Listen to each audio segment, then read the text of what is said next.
Hello and welcome to the Thunderdome.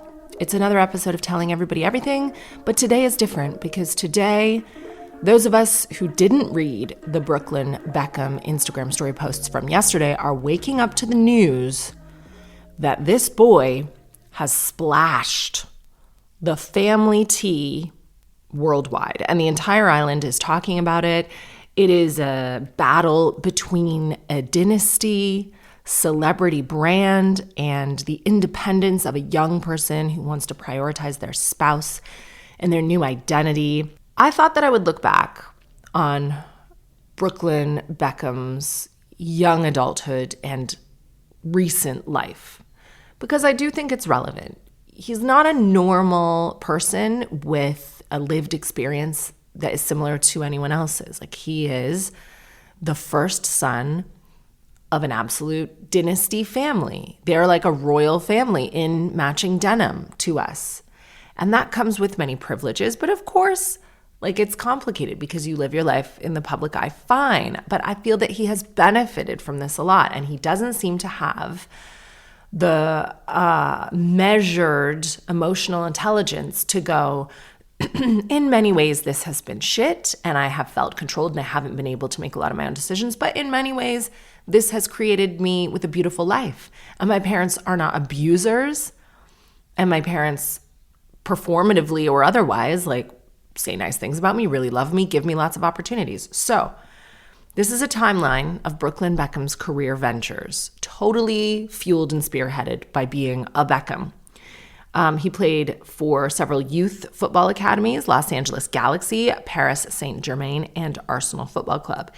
At age 15, he left Arsenal after not receiving a scholarship to continue. And then he later noted the pressure of living up to his father's legacy influenced his decision to move away from sport. Did you decide to move away from sport, Brooklyn Beckham, or did sport decide to move away from you? But fine, you know what I mean? That would be tough. If I'm David Beckham's son, I'm not even going to look at a football. It's just too triggering. You're never going to be David Beckham. And I do think a lot of Nepo babies struggle with not being able to reach or certainly not eclipse the success of their parents. And being 15 years old is difficult already, so like, fair enough. So then he moved into fashion and he did brand ambassadorship. He had brand ambassador deals with Hawaii, Pepe Jeans, BMW, Superdry. And I remember that. It was like a £1 million contract with Superdry.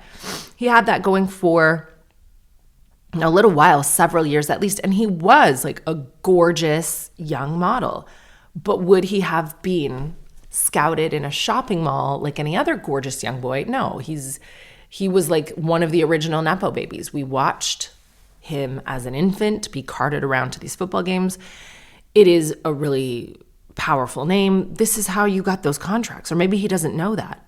Then he decides he wants to do photography. And we've all seen some of his photography work.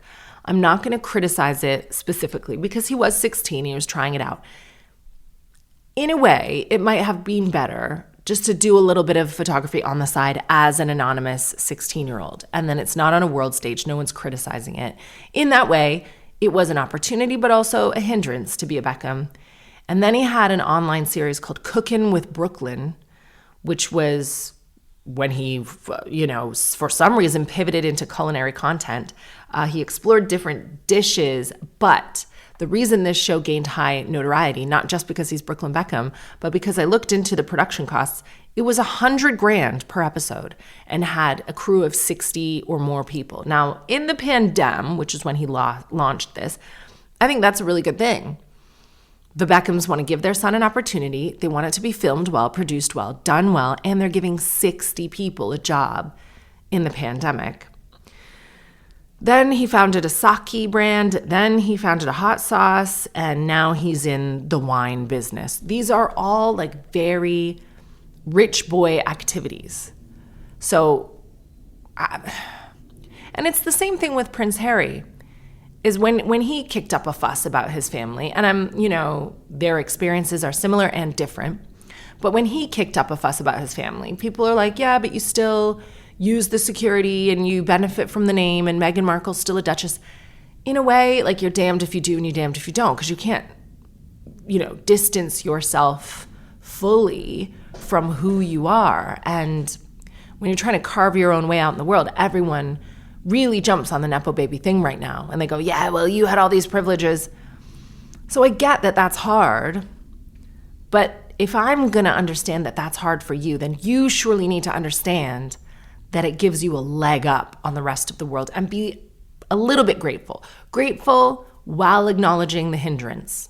Do you know what I mean? But I'm not seeing any of the gratitude in these posts. So the dispute between Brooklyn and his parents, David and Victoria, became quite public and complex yesterday. His recent statements paint a picture of a son trying to establish independence from a powerful family brand. So here are the claims he made in the statement. Interference in his marriage. That's number one. He said his parents have, quote, endlessly tried to ruin his relationship with Nicola Peltz since before their wedding. And like I said, we heard rumors about this, but endlessly tried to ruin. He didn't really give any examples of this.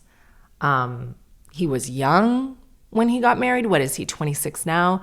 I think my child in their early 20s is a bit of a loose cannon anyway. And without knowing Brooklyn Beckham, like a young boy, he sees a woman that beautiful. The Beckhams know that she's from a very, very rich family. Entering into any legal contract, especially marriage, is risky. I think as his parent, I might even be like, well, don't move too fast. Well, are you sure? Who knows? Who knows what their implicit, their actions were that he describes as endlessly trying to ruin the marriage. And then there's the wedding dress and the dance. He alleges that Victoria canceled making Nicola's dress at the last minute and, quote, hijacked their first dance, leaving him feeling humiliated. More on the dance in a second. But again, I looked into this dress because I am a producer of the podcast. I did my due diligence. The final hour. So Victoria was meant to make this dress, allegedly, according to Brooklyn. And then at the final hour, Nicola had to scramble for a custom Valentino that in the original articles about the dress at the time of the wedding said was designed based on a year's worth of conversations, that Nicola flew to Rome twice to discuss and design this dress, and that there were 2 fittings, one in Miami, I think one in LA.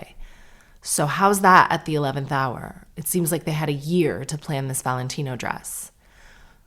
I do not care personally about what dress she wore or why. Equally, if I'm Victoria Beckham and I'm a dress designer, but my future daughter-in-law wants to wear Valentino, I feel like I'm understanding. I suppose I'm not a fashion designer, but to put myself in those shoes, if my child was hiring a comedian to MC their wedding and didn't hire me, I absolutely would not be offended. I'd be relieved. You'd want to kick back at your child's wedding and not have a vested business interest in it, perhaps.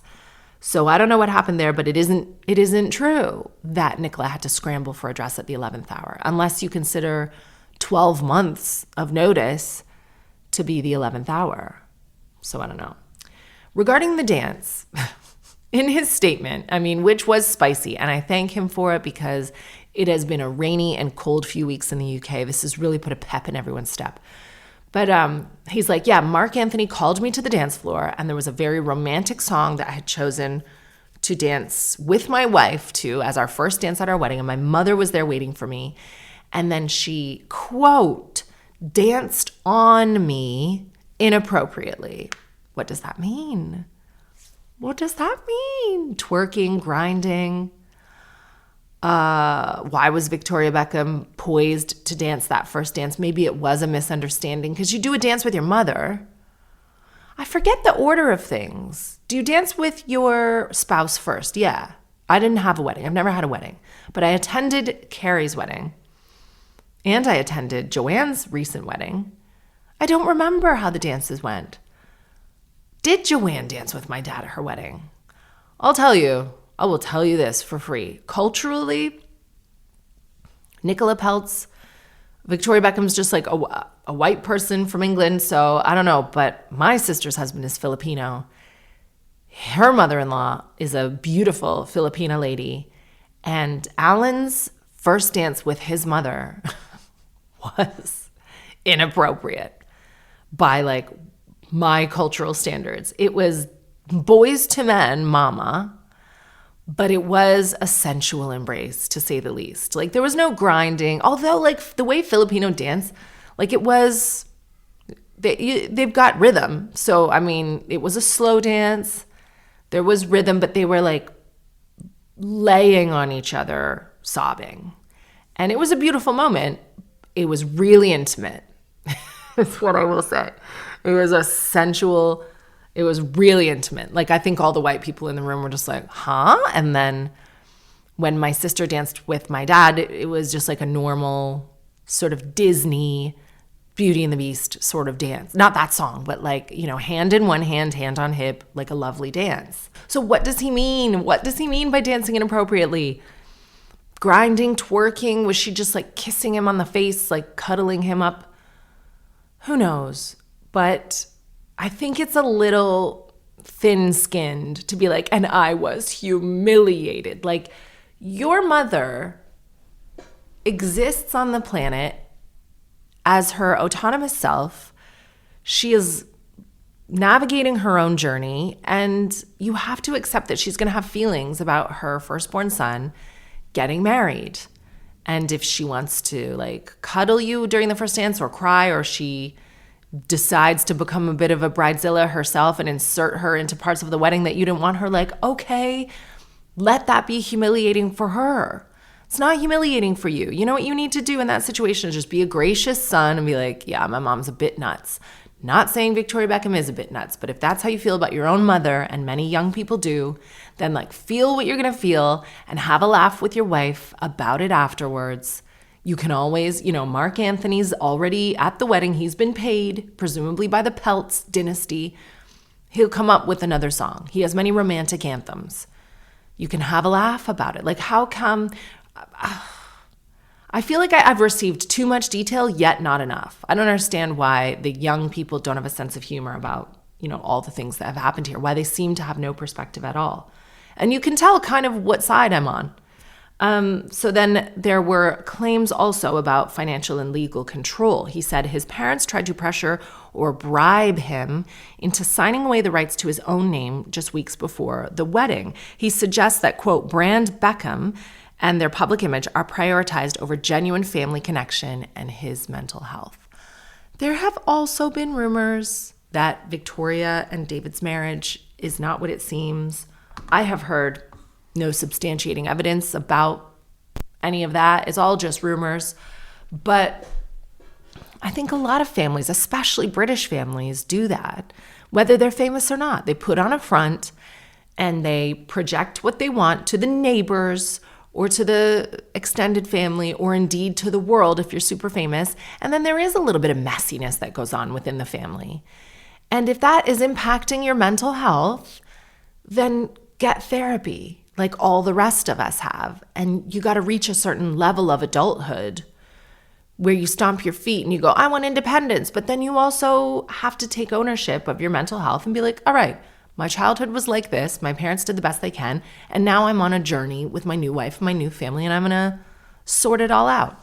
And maybe that's a bit of what he's doing in his like apparent emancipation from his parents. But like, damn, like very, very publicly. And he knows the fallout that this is going to bring to his parents. Like it's world news today. And I also understand they're wanting to protect the Beckham name. They're like, oh, well, hang on. What are you going to do with this name? However, it is his name. You named him Brooklyn Beckham. If you don't want your Nepo baby children to run your surname and brand into the ground, then you don't give them their surname. Look at the little Kootstra babies I got running around the house. There's Violet Ryan. She gets my surname. Not that I'm of Beckham level, but, you know, on my way there. All I need to do is start a fashion empire, become a pop star, and marry a famous footballer, the world's most famous footballer. These are little Kootstra babies. Like, what even was Victoria's maiden name? I forget. We'll have a producer Google it. Adams? Victoria Adams? I don't ever remember her name being Victoria Adams. What? Like, even in the Spice Girls, she was Victoria Adams? No chance. No way. You could have given me 100 guesses. I would not have guessed that. But I suppose they got together quite quickly, and it was Posh Spice. Like, we didn't use her surname a lot. That is weird. When were they married? How long into Spice Girls fame were David and Victoria married? I'm writing a book at the minute, and I need to get my nails shorter because I'm typing too slowly. They were married in 1999, 3 years after the Spice Girls released their debut single, Wannabe, in 1996. Okay, so we just maybe weren't speaking about her surname yet. We were just saying Victoria. We were saying Posh Spice. Okay, Adams. So name the kids Adams, Brooklyn Adams. And then he goes forth and embarrasses you with another cookbook, and you don't have to worry about it. I don't think you have the right to be like, Beckham is the family brand and you cannot get married and move forth and have that for commercial use. I understand from a legal perspective, but like, you just can't do it because that's his name and that's your fault. If you name him something, then he owns that name, and there you go. So yeah, I mean, it depends on your perspective, I guess, whose side you are on. Like I said in the beginning, maybe you're on no one's side and you feel like this should be private. If you value family connection, you respect like the dynasty, you understand that maybe David and Victoria Beckham felt that Brooklyn was being pulled away by Nicola's wealthy and influential family. And they have really extended olive branches. They've tagged him in social media posts. They continue to include him on stuff. Then you would be on David and Victoria's side. You understand what it's like raising children and that sometimes they can turn against you even when you feel you've done nothing. And even if you have been a bit of a dick, does that mean that you deserve no contact from your child? Because he sent a legal letter. Where's the legal letter? Oh yeah. There was a formal legal notice described as a desist letter that Brooklyn Beckham sent to his parents. The letter was reportedly part of a wider effort by Brooklyn to establish strict boundaries and distance himself from the, quote, brand Beckham.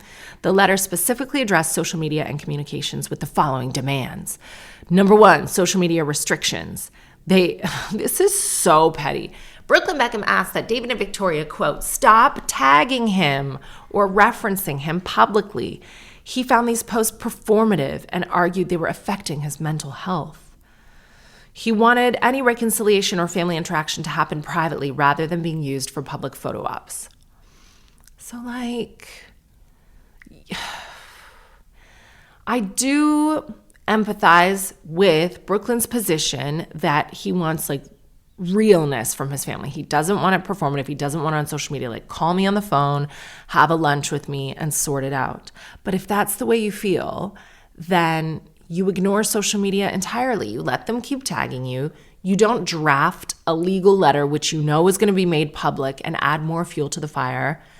Do you know what I mean? Like, he's asking for privacy in an extremely public and performative way. The letter instructed his parents to cease all direct contact with him and his wife, instead demanded that any future correspondence be handled exclusively through their respective legal teams. Again, sources suggested the move was intended to separate his personal identity and brand from the broader Beckham family image.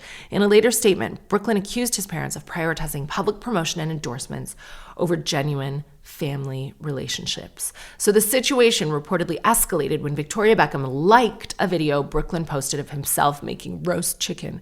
Brooklyn allegedly viewed this as a breach of the no interaction request outlined in his legal letter. Within 48 hours, he reportedly blocked his entire family, including his brothers and sister, on Instagram. In a bombshell statement released only yesterday, he confirmed this rift, stating, "Family love is decided by how much you post on social media. I do not want to reconcile with my family. I'm standing up for myself for the first time in my life." Well, he's 26. He speaks a different language than I do. Blocking and unblocking, I have learned through the teens, Violet and her cohorts, is a very powerful language. I think You and I, aged 42, if our family members were people that we didn't really want to have a close relationship with, but they continued to like view our social media and like it and stuff, all right, like we would just let that happen. But the blocking and unblocking is definitely a language with young people, and it's very meaningful. And one of the brothers later claimed, because I think Brooklyn was saying that his family unfollowed him, and then the brothers were saying, no, my parents just woke up blocked, and maybe he unblocked them after, so it looked like they didn't follow him. I don't know. I think that my instinct, and I feel bad because I don't know what it's like growing up in the shadow of these hugely famous parents, but it is a conversation that I think a lot of us need to start having, because there are loads of little Nepo babies running around on small and large scales. There are influencers who plaster their social media with photos of their children, who use their children for content. I myself am not super famous, but I have like a public profile. I joke about my kids. I speak about my kids. I do share pictures of my kids, less and less, but I have done that. And they will always be able to access content about me. Sometimes they'll go to a soft play and people know who they are. So this is even very small scale for my kids. How will my kids feel about that one day? How will your kids feel about it? Whether you're famous or you work in an office or whatever, a lot of people's kids have a social media presence. They're part of this image that every family curates and decides to put out into the world. However, saying all that, as hard as it must have been for Brooklyn Beckham, I'm not sure he understands the life and the trauma and the abuse that actual people go through. And it's all relative. Like, this is his lived experience. It's obviously his truth. He has come to these conclusions, and like, he really believes that he's been hard done by. Fine.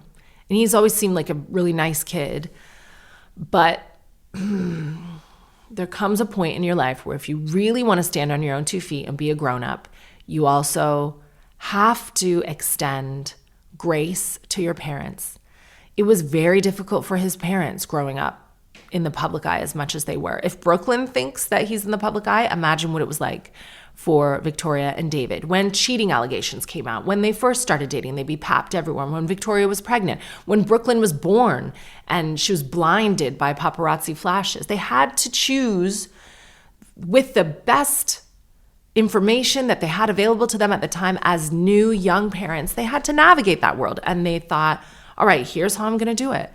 And I will include my family because I want to spend time with my family, and I will share images of my children, and then maybe the paparazzi won't chase us as much, and I will build futures for my children on the Beckham name, and then hopefully they will have an easier time in life springboarding from what I have created for them. I think both David and Victoria's dad's Bentley aside, they grew up very working class, and now they've had to navigate parenthood with like billions of pounds essentially as a royal family. And if Brooklyn wants to be a big boy and wants to be a husband and maybe a father and an adult, I think that his therapist, and this is the trouble with therapy, if he has a therapist, this therapist is paid to be like, yeah, you're right. Yes, you're right. Like, a lot of therapists don't actually improve you. They just hold up a mirror to whatever your worldview is and go, yeah, you're right. And they reinforce what you believe and they make you happy. They don't actually solve problems. But if he has anyone who's brave enough to step up to him and challenge him, advising him, they need to be like, give your parents a break. They did the best they could. Show them some grace. You can still distance yourself while showing grace. And I don't think that it's by publicly demanding privacy. You kind of can't have your cake and eat it too. I am on David and Victoria's side, and I don't know the details, but like initially as a parent and as someone who has been like a shitty young person, I think Brooklyn Beckham needs to grow up a little bit. As ever, There are always two sides to every story, and the truth lands somewhere in the middle. What was my husband's reaction? He used the word bitch. He did use the word bitch. He thinks that this young man is being a little bit of a bitch. After a wild Christmas break with 3 children under 4, no family, no babysitter, no school to break it up. And again, like, our children hold us to a high standard, so we just had to like play. Bobby and I decided that everyone's back in the swing of things. We would take a night away at Soho Farmhouse. I haven't been for a long time. I've got a lot of children, and I feel like I know members who are child-free. They don't appreciate the presence of children. And I think historically, Soho Farmhouse have made it difficult to bring children. And if you get a child there, it is very friendly. There's a pool that they can use for maybe like 20 minutes of the day, first thing in the morning or dinner time, as not to like disturb the other members. They do have a teeny barn, which is sort of like a creche, although obviously our children never let us leave them there. You can play with them, you can see animals. If they're, you bring their little scooters, they can bike around. It can be really fun for kids, but you can only book a select number of family cabins, and that's how they limit children there. And children aren't allowed in like all the spaces. So it is difficult. So this time we were like, okay, we're just going to bring Holland. We're going to have a little baby moon, have a lovely night away, because Holland is the easiest of our children currently. We brought her there, and it rained the entire time, which was no one's fault. We could still be cozy in the cabin with the fireplace on. And by the way, we weren't allowed to book just any cabin. It makes sense with older children. You have to book the family cabins because they're safer. They've got bunk beds. Like, there are things that they want to keep away from children in some of the other cabins. Like, I don't know, the regulations, maybe the fireplace, I don't know. But with a newborn, I emailed them to be like, can I book any cabin with a newborn? And they were like, no, you can book the family cabin. They were very nice, but they said family cabin or large studio cabin or some other cabin, which, like, fine. A newborn is basically not even a thing, but cool. We booked the large studio cabinet and we had an awesome time.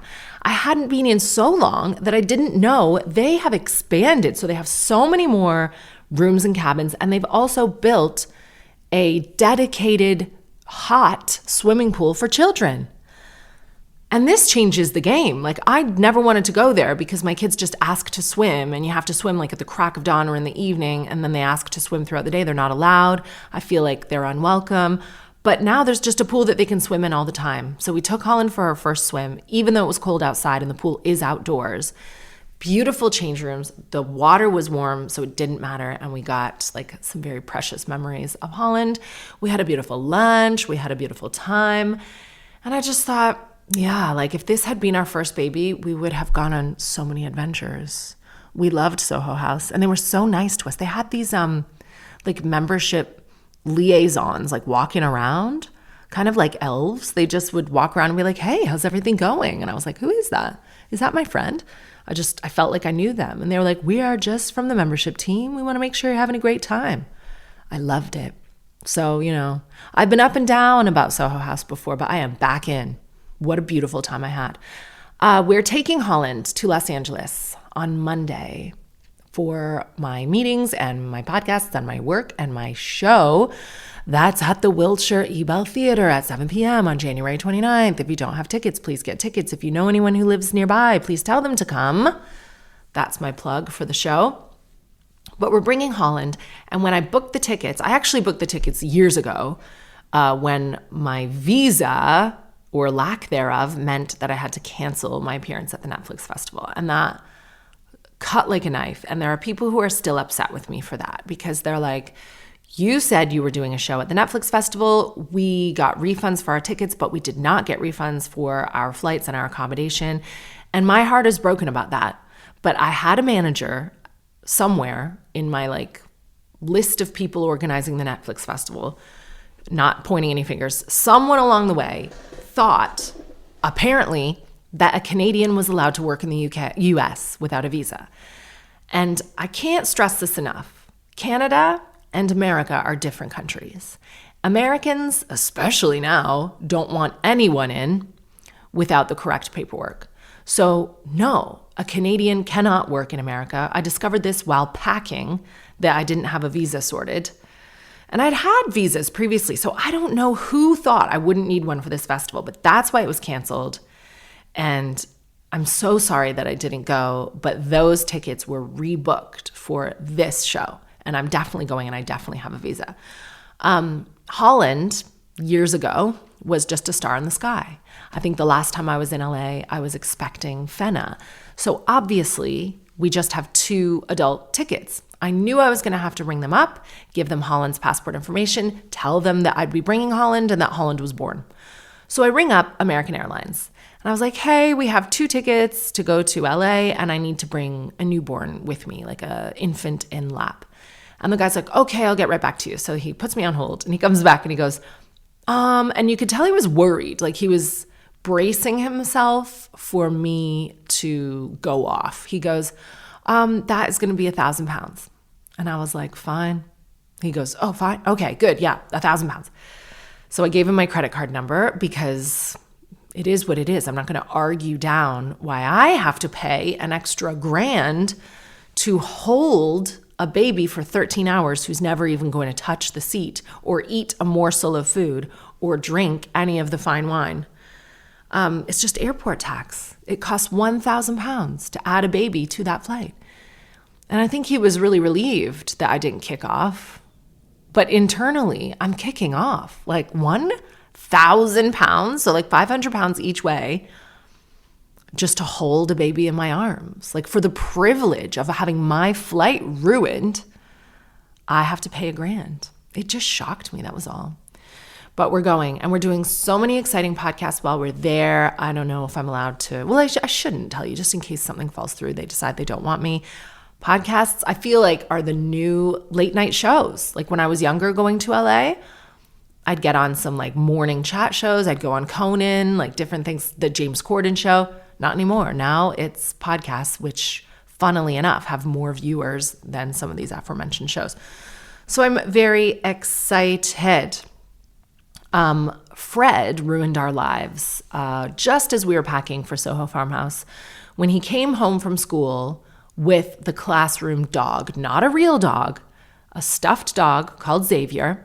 I had forgotten, I've been out of the game for so long that I had forgotten that when children go to reception, this happens to you. You get sent home with the classroom, like sometimes it is a living creature, it'll be like a turtle, but this is just like a stuffed dog, and there's an expectation that you show it a good time and you take photos, and then you submit a scrapbook on Monday of like actual photographs and a little write-up of like, oh, we took Xavier away for a weekend in Mykonos. And like the parents, some parents, hashtag not all parents, do flex with the school dog, and they really try to outdo each other and be like, this is what the school dog got up to with us. And I am just not that parent. So first things first, I had to get Bobby to fix the color printer so that we would have images to include in the scrapbook. Like, why does this school think I'm organized enough to have a printer or be able to like head down to Snappy Snaps on a Sunday? And the second thing I did was outsource this job to Violet. I was like, you know what, Violet? We've got a lot going on. Could you take some photos of this bear, like with Fred and Fenna in the playroom or like having a good time at lunch, doing whatever bears do? And she said, I'm all over it. I should have checked the scrapbook. Luckily, I looked at it before sending Fred off to school on Monday. There were some lovely photos. Bobby took Xavier golfing. Fred and Fenna went to the golf course as well for lunch. So we had some photos at the golf course. We had some photos of Xavier with baby Holland. We had some photos of him like just doing different things with us around the house. Nothing too spectacular. And then I saw photos of sweet, innocent Xavier the dog drinking Smirnoff Ice, passed out on the kitchen counter, chopping up lines of flour to look like cocaine, cigarette in his mouth, just having the time of his life. Xavier raving it up as we slept. And I said, Violet, I cannot include these photos. Like, I love that we have a funny family. Like, I laughed, I cackled over these photos, but like, we have not been at this private school long enough for me to submit these photos. Like, it would not elicit any like positive response from the teachers or parents to see Xavier like high off his tits in this scrapbook. Like, I don't know these people well enough. Maybe the nursery, maybe Carol Jane Montessori. I could have submitted something like that. After like 2 years of loyalty, they would have gone, haha, Catherine, but not here, not now. And thank God, thank the sweet Lord that I had to look at it before sending him to school.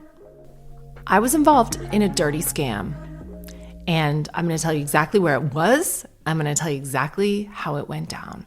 So Violet and I decided to do a girls' day, boys' day, because Bobby and Fred, what were they doing? They wanted to do something, probably the golf club or video games or something. And Fenna has been asking to swim. I felt so badly after having been swimming with Holland at Soho Farmhouse and not taking Fenna. So I have a membership at the Grove. It is a beautiful Hertfordshire hotel that is like, it's just incredible. It's got like the best Sunday buffet, like lunch that you could ever imagine. You've probably seen it go viral on TikTok. Sometimes they set up something called pocket towns for kids to play in at the hotel, which is like a little world, kind of like little cafes and hair salons and things. You can drive Land Rovers there. It's just like a beautiful, beautiful hotel. And it's so near to us that I would like to use the indoor and outdoor swimming facilities. They've got a gorgeous spa. They have an amazing menu. And I thought to myself, like, well, I don't want to always get a room to use these things. There is a spa membership. How does that work? So I looked into it. It is incredibly expensive. Maybe not if you are someone who goes to Pilates every day and you're like a stay-at-home wag and you want to work out every day. Like, if you make use of the facilities, maybe it is good value. But all I wanted the membership for was to take my children swimming, specifically in the summer because they have an amazing outdoor pool, but also throughout the year because they've got a lovely warm children's indoor pool. Now, I'm not sure if I'll continue the membership next year, only because I really, really don't use it a lot. Half the time I try to use it, my card is deactivated, and then I have to put all the children back in the car and drive around to the spa to get it reactivated to then go drive back around to the children's pool. That has annoyed me. They are a little bit stingy with the outdoor pool, and I understand why. They're like, this is for our guests on the weekends. You can only use it these days and these days, and like that is fine. Because I suppose if I was staying in the hotel and the outdoor pool was just like overrun, I would be annoyed. So like overall, whose fault is it that I don't utilize my membership enough? Mine. If you are someone who wants to work out and do spa things and saunas and go there every day, it's a great membership for you. But it is very expensive. So I pay for this membership, and I took my children, just Holland and Fenna and Violet, to the children's swimming pool. Of course, my card didn't work. So I had to put all the children in the car, drive around to the spa. And I said to the people at the spa, I'm so sorry. Like every time I have such small children, every single time I try to use this, it doesn't work. And they say, oh, well, yeah, we deactivate it every 3 months. I said, you do? They said, yeah. I said, well, oh, I didn't know that. It would have been great to know that because I really only use my membership every 3 months. So they're like, we'll reactivate it for you. There you go. Beep, beep. They were very fast, very friendly. I was on my way. So we swim. No one is in the indoor pool. Fenna's having a ball, time of her life. And then I see a heavily pregnant woman appear from a cloud of vape smoke. No judgment, but like maybe she's vaping because she smoked actual cigarettes before, and maybe vaping is better for your pregnancy than smoking. I don't know. I'll have a glass of wine in my pregnancy, so like you do you, boo. So she's a very beautiful woman.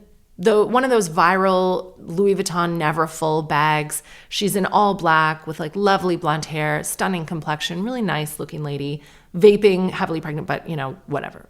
Live it. Live your life. And she's got a small son. So like maybe I'd be vaping too if I had a small son. So she walks up and knocks on the window and she's like, can you open the door for us? She's with her husband and this small son. And the door she was like indicating was a fire escape. And I was like, well, I'm not going to open that door. I'll go through the change room and open the proper door for you. And meanwhile, I have on the side of the pool with Holland. Holland's safe in a chair. She was just drinking her milk, finishing her swim. And Violet is still in the pool with Fenna. So there's like a adult over 16 watching both the children. I just ran in, opened the door for her, and she was so apologetic. She's like, sorry, I know you've got small children and a baby, like, sorry to ask you to open the door. And I was like, it's okay, it's a nightmare, isn't it? And she goes, yeah, I forgot my card. And I didn't want to like go back and get it. And I said, oh, well, I couldn't get in when I first got here either because they deactivate the cards every 3 months. So I let her in. I go back quickly. I'm gone for like 10 seconds. I go back quickly and I keep feeding Holland. And Holland finishes her milk and I realized her dummy's in the change room in the pocket of my jacket. So I pop back in the change room. These are like just like meters away from each other. I pop back in the change room. I find the lady and her family getting changed for the pool, and now she's talking to a member of staff. I don't know what prompted this conversation with a member of staff, but she goes, could someone bring me a new card, please? Because, they deactivate them every 3 months. They've deactivated mine. And I didn't really take much notice. I just popped right back in the swimming pool area. But as I sat down to give Holland her dummy, I started thinking to myself, wait a minute. You told me you forgot your card. Then I told you they deactivate the cards every 3 months. Then you told the staff member, will someone bring me a new card? By the way, where the cards come from is miles away from where the children's swimming pool is. Like you'd have to get in your car and drive, or it would be like a 10-minute walk if you didn't have children with you.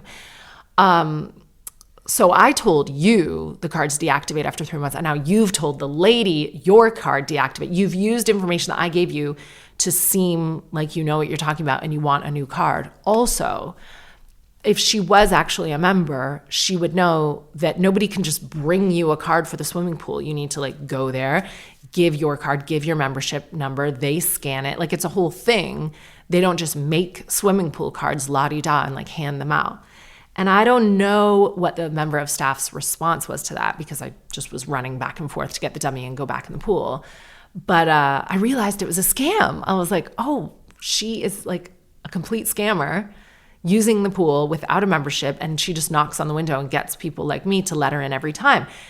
Do I care? No, not at all. I feel like scam on. I've been scammed by like paying for a membership that I barely use. I've scammed myself. And so if someone is clever enough and like ballsy enough just to be like, I'm going to go there with my family and swim with no membership. And like, here's the thing. I wouldn't normally make assumptions about people. Like maybe she did lose her card. Maybe she is a member, but she has created doubt in me by telling 2 different stories in the space of like 30 seconds. She told me she lost her card. She told the lady she has her deactivated card because they deactivate it. And that's information she got straight from me. So I don't know what happened. I don't know if this woman somehow like staff member was able to help her out and get her some type of fraudulent card. Who needs one? Who needs one? And she was using the pregnancy too. She's like, because I'm pregnant, I don't want to walk up to the spa and get a new card. And I just thought, good for you. I don't care. Like, that's the day I realized there's no inner snitch in me. And I told Violet what happened. I said, oh, I just let this woman in. I don't think she's a member. And then Violet said they were like giggling afterwards about getting in without a membership while I was changing Holland. And Violet was like, we should say something. Like, she's got a great sense of justice. And I realized, Snoop double D-O double G. I'm not a snitch. I just like, I love it for them. I love that they're scammers. I wish I had the confidence to be a scammer in my life. We're not going to get to any emails today. And for that, I can only apologize. Brooklyn Beckham just side swerved the entire editorial content of the podcast. But the last thing I was going to say is that they are teaching Fred's class about stranger danger, because he came home and he said, there are strangers, and if a stranger asks me to get in the car, I'm meant to say no. And I was like, what kind of vintage teaching is this? Like, that is not, I don't think, the way stranger danger takes place anymore. Like, I think in the 80s and 90s, we were told, don't get in a car with someone. My mother, very darkly would be like, don't get to the second location. Like, ah. And then Fred said to me, because Fred is amazing. Like, we all love our children. We love Fred so much. I am not as close to Fred as Bobby is. Like, those two are like best friends. And Fred shows so many shades of like light and dark with Bobby. He's really affectionate with Bobby. He and Bobby fight, like they physically fight every night, which I think is good. Like I've researched it, and it's really beneficial for a number of reasons at that age for a small boy to be play fighting his parent. And I'm really glad it isn't me, because I have no interest in that. I'm all for single moms. Like I loved being a single mom, but I actually feel like if I had been a single mom to a little boy, I wouldn't have been good at it. I don't know if I would have made the compromises to like fight him. I'm really glad to have Bobby around for that. But anyway, so Fred is really clever and really anxious sometimes and very considered. And he's a bit like, I would not go as far as to diagnose Fred with anything, but he is hypersensitive. And like he only eats food that is room temperature. And I was researching that as part of like a sensory thing. You know, like Fred is just Fred. And so he's thinking a lot about this stranger danger. And he says to me in the bath, "Mom, what does a stranger look like?" I said, "A stranger looks like anyone. A stranger could look like me. A stranger could look like Daddy. A stranger could look like Sissy, Violet, anyone." And he goes, no, show me a stranger on your phone. Because he knows that I Google things and whatever. He's like, just show me what a stranger looks like on your phone, please. And he has seen Home Alone. So he's like, does it look like those guys from Christmas Boy? He calls Home Alone Christmas Boy. He thinks it probably looks like Danny DeVito. I said, no. A stranger just looks like anyone. A stranger could be a mommy, a stranger. And then he looked really scared in the bath. He goes, "Are there strangers in our family?" I said, "No. So a stranger is just someone we haven't met. A stranger is someone we don't know. And a lot of times when we go out in the city, we see strangers. We see strangers at the restaurant and we say hello. And most strangers are really nice. And if you're with mommy and daddy, then we can talk to strangers and it's really safe and strangers are fine. A stranger is only bad if they ask you to get in their car." And Fred's like, "Yeah, but what does it look like?" I said, "It's not about what it looks like. It could look like anyone. It's about what they ask you." I said, a grown-up never needs help from a child. Just remember that. If a grown-up tells you they lost their puppy or they have like sweets in the van and they need this and they need that, a grown-up never asks a child for help. If a grown-up asks you for help, then you scream as loud as you can, "Stranger danger." And Fred's like, "Okay." And I just thought, like, what are the new ways? Like, what should we be teaching kids about stranger danger? Because statistically, it's not going to be a stranger.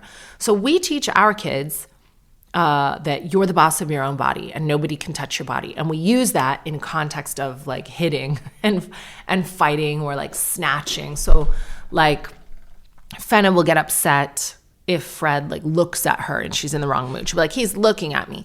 Or sometimes Fred will just lightly tap her on the shoulder or bump into her knee. And I'll say, "You're not allowed to touch each other." If Fenna says no, Fenna's the boss of her own body. So we use it like that, like consent and boundaries in terms of like fighting.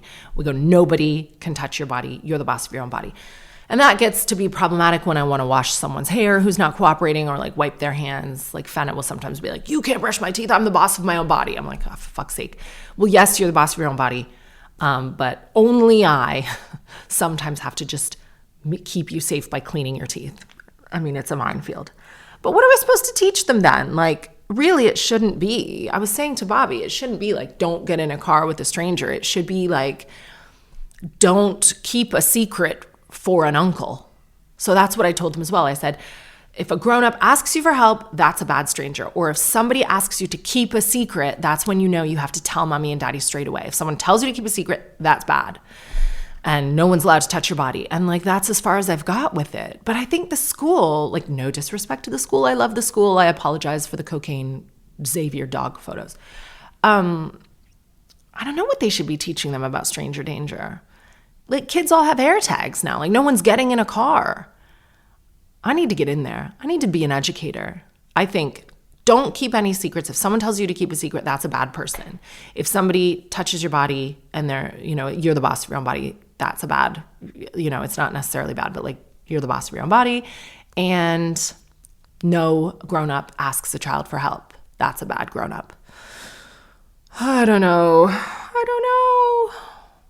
Oh, and lastly, and I think this will be like More on this next week with Bobby's reactions. I wouldn't let Bobby on the podcast today because I didn't want him to slag the guy off too much, because people do listen to my very private podcast and then I don't want to hurt their feelings. But there are some things around the house. So, broken windows theory. There are some broken things, which reminds me, I have to get back to this guy about the gate today. First, someone crashed into the gate and just one of the bars is a little bit bent. Then somebody broke a few of the sliding glass doors. There are little cracks in those. Then there's damp coming through the ceiling because Violet's shower is a mess. We have to get a plumber in because her drain is on the wrong side. Things are going wrong in the house. So while we're in LA, I have my best friend, Gary, who is an incredible DJ. Oh my God. What is the DJ name? It's something to do with cum. What is it? Jizz Daddy. Gary does like TikTok lives and stuff. He's called Jizz Daddy. He's an incredible DJ. If you like, I don't know what the music is. It's kind of like, I don't know, like funk, techno. I don't know what it is, but it's good. He also is a painter decorator and he has done our entire house. He's coming to like repaint the entire ground floor while we are away. And then the house is secure because Gary's like a big, strong guy. And I just need to tick these things off. And Bobby's busy. We've got small children. He's not doing it. And I thought, what's the best way to get my husband to do the like honey-do things around the house? It's for me to start getting tradesmen in. So I called an electrician to fix this fault. And he had really good reviews. I found him online. And this electrician, it was a bit strange on the emails, like kind of not getting back to me. So I reached out to him. I was like, can we make an appointment? He goes, yeah, I'll come today after 7 p.m. And I thought, after 7 p.m. is odd, but okay, well, the children will be asleep. Fine. So this electrician comes. Bless him. I think he knows a lot about a lot, but he was so loud. And we had sleeping children. And he was almost like shouting every word that he said. And then he kept belching like in our face, like talking to us about the electrical fault and like belching during the chat and like not apologizing, just carrying on. And we were like, huh? And then he wanted to look at some electrical part of the house and he started stepping on the dog stairs. You know how people with small dogs have little dog stairs? And this is not the first time a full-grown man has crunched our dog stairs. And it was just so bad. And then he started talking about tax and he started talking about like the political landscape. And you could tell he was a very clever person who knew a lot about a lot and was just on autopilot. But this was a week ago and he still hasn't got back to me with a quote. Like, I don't know if this guy even was an electrician. And Bobby was so antagonized, firstly by the fact that I called a tradesman without consulting him. Secondly, by the fact that this guy was honestly like, just so unique, that he took me into another room and he was like, is this a prank? Like, am I being pranked? I said, no, what are you talking about? I think he assumed he was on Michael McIntyre's big show where like cameras were going to come out. It was that bad. And I was like, no, you're not being pranked. And then because Violet and Bobby and I are like that kind of, we have the kind of friendship where we'll just laugh uncontrollably at something. On like the 5th or 6th belch, we just started laughing. And this guy kept talking. Like he almost didn't notice that we were laughing. And I felt so bad for laughing. But it was that kind of laughter where you're just silently crying with laughter. And like Bobby went into another room and hid in the bathroom. But I was stood at the door, like trying to get this man to leave, just like laughing, like silently crying with laughter while he is still carrying on a conversation with me. Like it was the weirdest thing. And I loved this man and I need to get him back in the house. But Bobby said no. Bobby's like, okay, I will fix these problems. And ever since then, we've got a guy coming to fix the doors. I'm getting the gate sorted. Bobby's like threatened me once, but no more. So I don't know where this guy is or how the hell I found him. He's got incredible reviews. Like he does great, accurate work at a good price, but nowhere on the reviews does it say he will be constantly like loudly yelling his conversation and belching in your face. Sweet guy though. Really good looking, really knowledgeable, but he won't be back. Thank you for listening to another episode of Telling Everybody Everything. You know that I have this LA show, and I think mercifully this is the last time I'm going to promote it. It is 7 p.m. January 29th at the Ebell Theater on Wilshire Boulevard in Los Angeles. You can get tickets from somewhere, maybe in my Instagram bio link. Rosie Jones, Out of Order, is on every Monday night at 9 p.m. on Comedy Central. And there's lots more fun to come this year. So thank you so much for listening. Please write me an email anytime about anything. You can do that tellingeverybodyeverything@gmail.com. Please look after each other. Goodbye.